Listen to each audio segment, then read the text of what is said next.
Hi everyone, this is Brett Busettle with ACAPrime, and we are here to do a quick review of our updated template for ACA reporting for the 2016 season.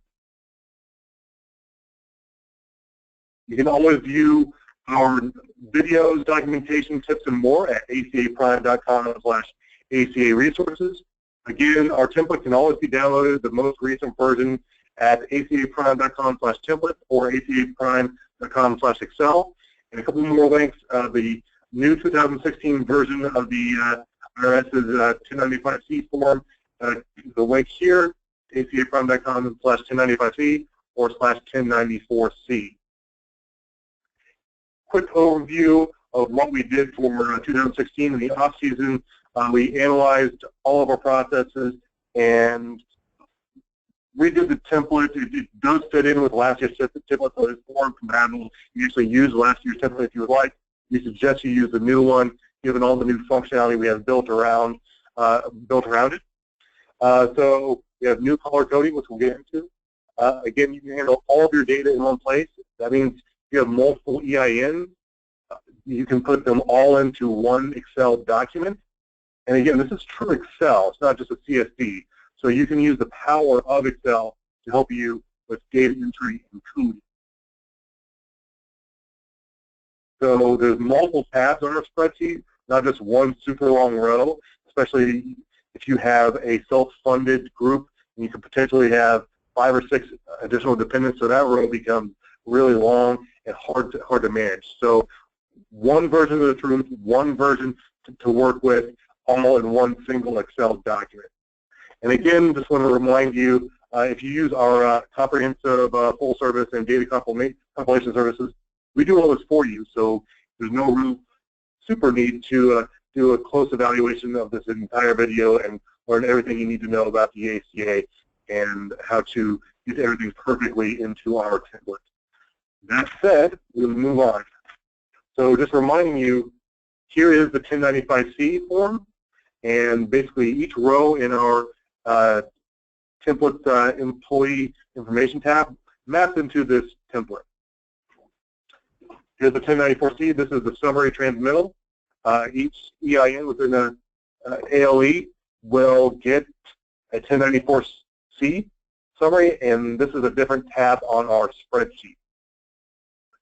And finally, here is where you can download the Excel spreadsheets. If you go to acaprime.com/template. Go ahead and do this for you again, just to show you.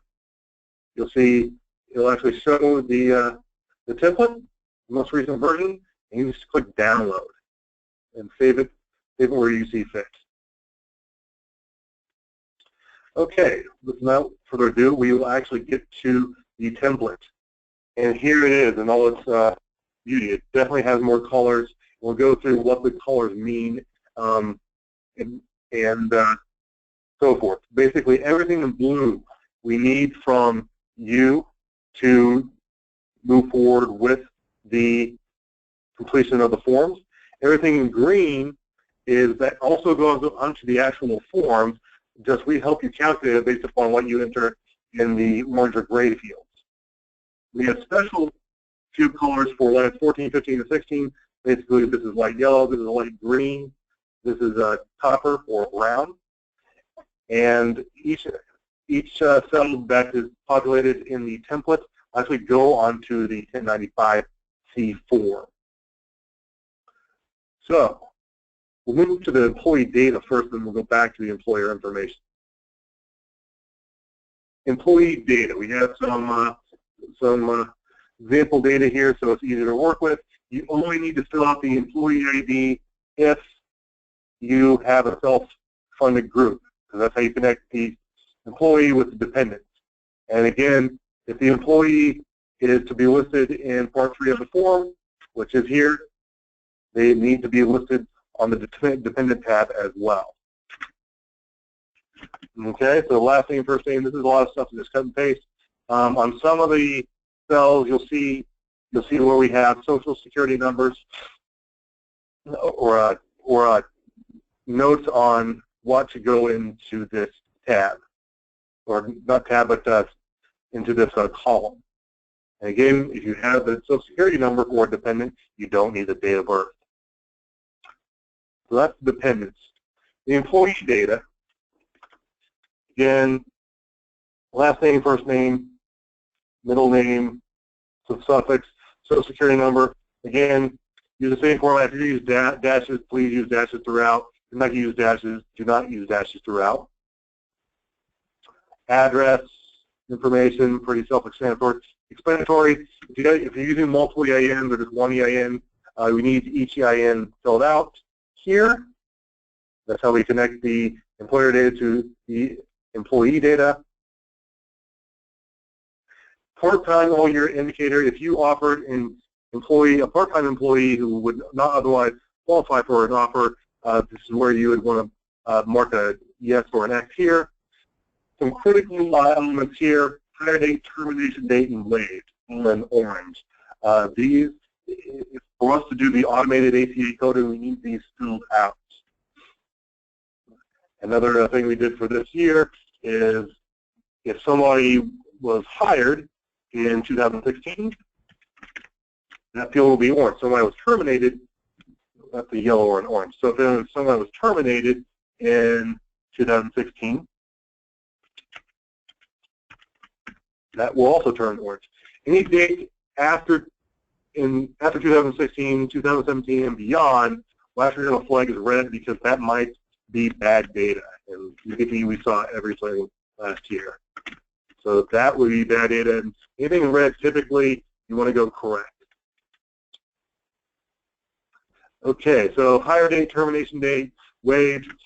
If you have the insurance offer date and have an insurance cancel date, you can fill those out.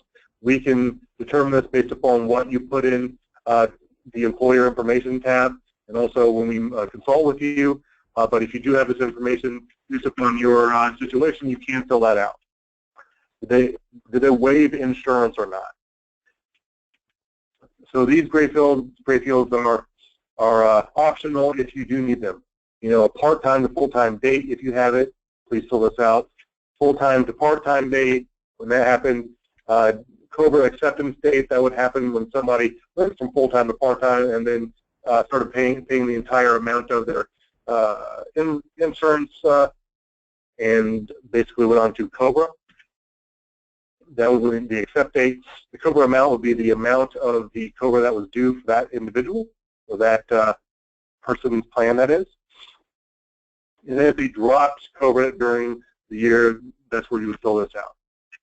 And here's where the power of Excel comes in. We have 12 additional flexible fields that you can use basically for anything.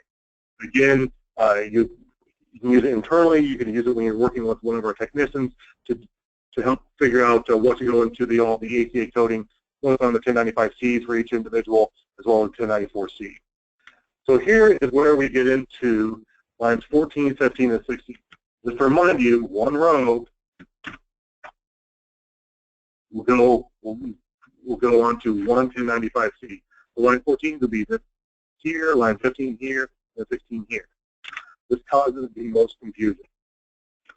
So again, since everything's in yellow, light green, or copper over here, we can automatically determine all this for you based upon your inputs, such as hire date, termination date, waived, and more. Either at the individual employee level, at the employer level, and then we also include, again, what you tell us. So that said, let's move over to the employer information.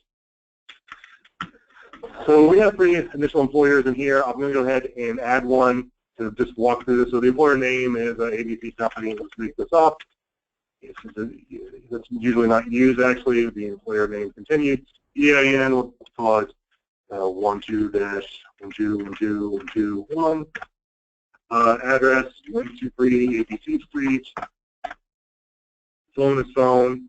City is city. I'm not going to continue filling that out. This is where you put self-insured or fully insured.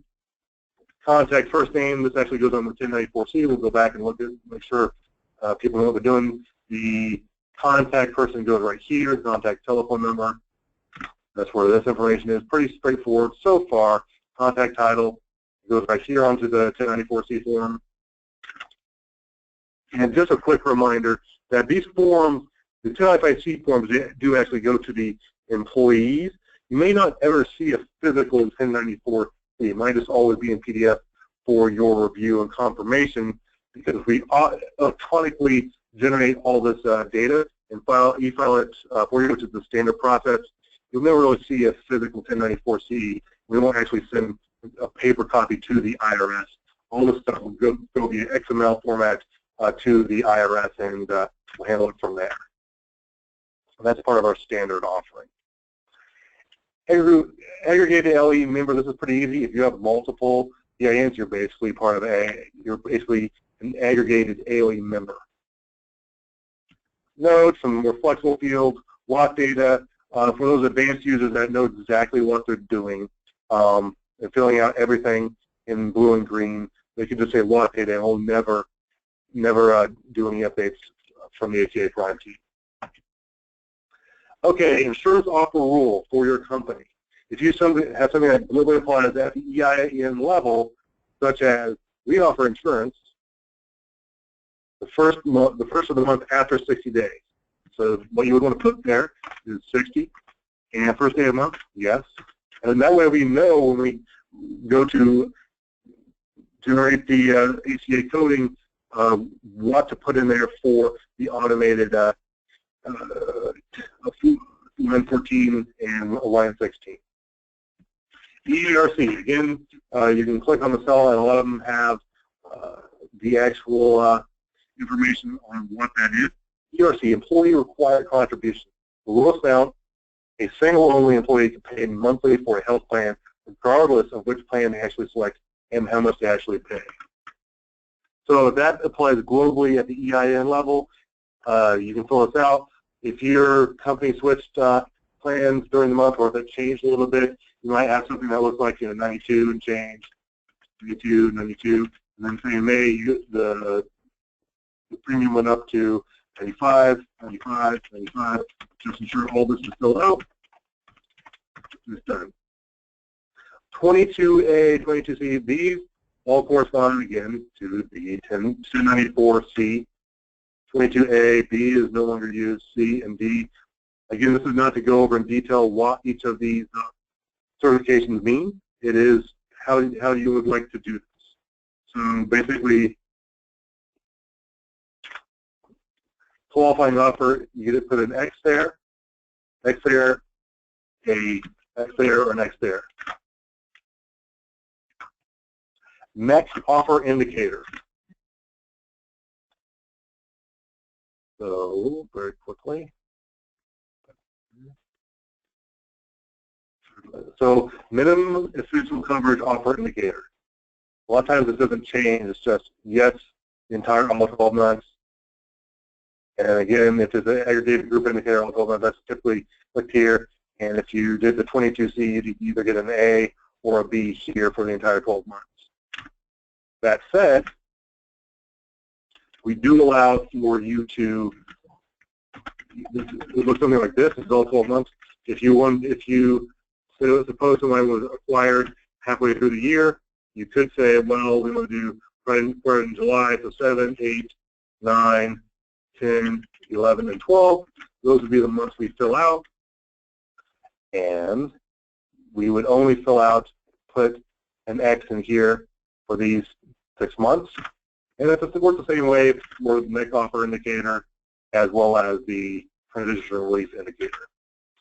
But, you know, a lot of our clients can just do this to make it easy. And again, our consultants will work with you to make sure that this is coded properly. So part-time employees for each month, we need this so we can fill this out. This is the full-time employee count for ALA members. This doesn't include anybody in a transition period. And then we just basically take the total employees, which we can figure out based upon your 1095C data, and then add that to this, and that determines your total employees. Conversely, if you want to give us these total numbers and not have us do that calculation, as well as the full-time numbers, and not do that calculation, you can and just put those data elements directly. So we have a few reserve spaces right here, as well as where we could store the receipt ID. And basically, that is the quick update, quick and dirty update of what the new form looks like. Very quickly, we'll go through an onboarding form. You would need to fill this out as directed. Typically, those that have signed up for the data compilation full service option would need to fill as much as out as possible. And again, going over to the instructions, everything is color coded. We do go through column by column and talk about each value that is what we need, and that is pretty much about it. So finally, getting more questions, you can always contact us at 844-HIT-1095, 844-438-1095, or always email us at info@acaprime.com. This is Brett Bussell signing off. Thanks for joining with us, and please reach out to us if you have any questions.